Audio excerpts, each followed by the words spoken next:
Rwanda rusanga nta mpamvu yo kuguma mu muryango ufite imikorere ihabanye n'amahame y'ubugenga.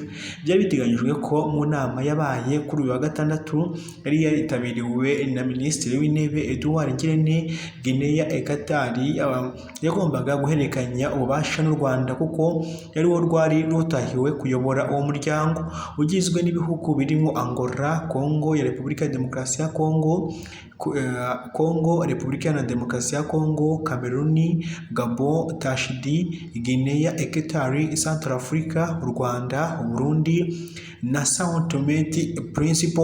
Ibihugu byose byagombaga guha ububasha u Rwanda narwo rukareka rukayobora nk'uko amategeko abiteganya. Gusa ikibabaje muri ibi ngibi nta n'umwe wigeze ubahiriza ndetse ngo agende no ku mahame agenga n'umuryango, ahubwo bangiye u Rwanda ko rwakuyobora uyu muryango bitewe n'intambara yari kubera muri Repubulika ya Demokarasi ya Congo. Ibi ngibi impamvu nari mbikubwiye biri kuvuga ahangaha ni mu byabaye mu minsi ishize aho u Rwanda rwari kuyobora ndetse na bimwe mu bihugu bigiye bitandukanye byagiye bifatirwa cyangwa se bifatira u Rwanda ibihano byanatumye u Rwanda rurimo rurisanga muri ibi ngibi byose. Hasi mo harongerwa imisoro ku byari bisanzwe bisora, ndetse usibye no kuba hari kongerwa imisoro hakaba harimo harashyirwaho imisoro, hakaba harashyirwaho n'imisoro ku bintu bitajyaga bisora. Ibi byose biri guterwa n'ibyo bihugu. U Rwanda rwavuze ko rugomba gukoresha abaturage barwo ndetse nabwo ubwarwo rugakora iyo bwabaga, ariko ntihagire uwo ari we wese ruzapfukamira mu kwerekana ko u Rwanda rwakennye. Bivuga ko nk'iyo misoro y'imirongerwa ariyo kongera ubukungu bw'igihugu no gufasha abanyarwanda kwiteza imbere no guhangana n'ubukene n'urwego kugira ngo igihugu cy'u Rwanda gikomeze gitere imbere muri rusange. Si ibyo ngibyo gusa, u Rwanda rwavuze ko nta na rimwe ruzigera rupfukamira abantu dusimbukire ku bya mituweli. Mituweli zisanzwe zishyurwa amafaranga ibihumbi 3 ku mwaka. Bivuze ko urugero niba mituweli ishyurwa amafaranga 3,000 umuryango ugizwe n'abantu 5, ubwo havuga ko hagomba gutangwa amafaranga arenze ibihumbi 15 cyangwa se 15 ku mwaka. Ariko ibi ngibi nanone bisa nkaho bitakimeze kwa kundi kubera ko u Rwanda rwabonye ko rukomeje kugenda rusuzugurwa na bimwe mu bihugu ruhitamo gufata umwanzuro wo guhagarika bimwe mu bintu, ndetse harimo n'ikigega cyafashaga abanyarwanda mu koroshya ibintu n'inkunga leta yahaga abanyarwanda USAID cyahagaze. Ariko se nibyo byatumye mituweli zongera kuva ubu ngubu kugeza icyo gihe byatangiye gutangarizwa. Ntabwo ikigo gishinzwe mituweli cyangwa se ubuzima RSSB ni ubwisungane mu kwivuza ntikigeze gitangaza koko niba u Rwanda rwarashizeho ibyo ngibyo byo kuba amafaranga agiye kongerwa kuri mituweli. Ubwisungane mu kwivuza ni mituweli yohereza abanyarwanda mu kwivuza, ariko nanone bakibaza ibibazo byinshi bigiye bitandukanye.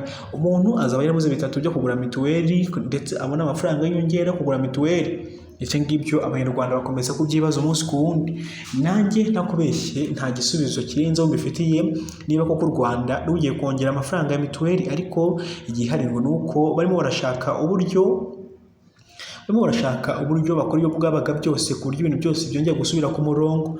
Ubwisungane mu kwivuza mu mwaka ushize hishyuwe amafaranga 3,000, niba umwaka tugiye kujyamo noneho bazishyura 5,000 kuri mituweli cyangwa se 6 nk'uko byagiye bigarukwaho. Mu mituweli igiye kuba 6 bayikube 2, kurya bibe 1,000, kurya ku mashuri bibe 9,000 muri primaire, segonderi bibe amafaranga 10,000, yari amafaranga 15,000 ave ku 1,000 ajye ku mafaranga 19,500. Ibyo ngibyo kuva ubu n'aka kanya ntituramenya ngo icyemezo gihari ni ikihe, ese ibiri gukorwa byo ni ibihe. Amakuru nakubwira gusa ikiri buze kumenyekana cyangwa se kizamenyekana kuri ibi ngibi bijyanye n'ubwisungane mu kwivuza nzahita ngumenyesha nta kabuza. Niba bavumbwiye ngo kanda subscribe kandi kunzogera bizajya bigufasha kubona amakuru n'ibiganiro byacu bya buri munsi dukora, ndetse tunakugezaho amasaha 24 kuri 24 nk'uko ndi kubivuga muri rusange. Reka nkubwire rero ngo nuko nguko bimeze, nuko nguko byifashe, ntabwo tuzi icyo leta igiye gukurikizaho ibuze kumenyekana, ndaza kwita nkubwira. U Rwanda rusanga nta mpamvu yo kuguma mu muryango ufite imikorere ihabanye n'amahame y'ubugenga. Byari biteganyijwe ko mu nama yabaye kuri uyu wa gatandatu yari yitabiriwe na Minisitiri w'Intebe Edouard Ngirente, Guinea Equatorial yagombaga guhererekanya ububasha n'u Rwanda kuko yari wo rwari rutahiwe kuyobora uwo muryango ugizwe n'ibihugu birimo Angola, Congo ya Repubulika ya Demokarasi ya Congo, Kongo, Repubulika Iharanira Demokarasi ya Kongo, Kameruni, Gabon, Tashidi, Guinea Equatorial, Central Africa, u Rwanda, u Burundi na Sao Tome and Principe. Ibihugu byose byagombaga guha ububasha u Rwanda narwo rukareka rukayobora nk'uko amategeko abiteganya.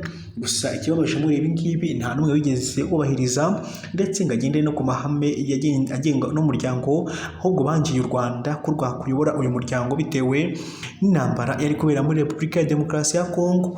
Ibi ngibi impamvu nari mbikubwiye biri kuvuga ahangaha ni mu byabaye mu minsi ishize aho u Rwanda rwari kuyobora ndetse na bimwe mu bihugu bigiye bitandukanye byagiye bifatirwa cyangwa se bifatira u Rwanda ibihano byanatumye u Rwanda rurimo rurisanga muri ibi ngibi byose. Hasi mo harongerwa imisoro ku byari bisanzwe bisora, ndetse usibye no kuba hari kongerwa imisoro hakaba harimo harashyirwaho imisoro, hakaba harimo harashyirwaho n'imisoro ku bintu bitajyaga bisora.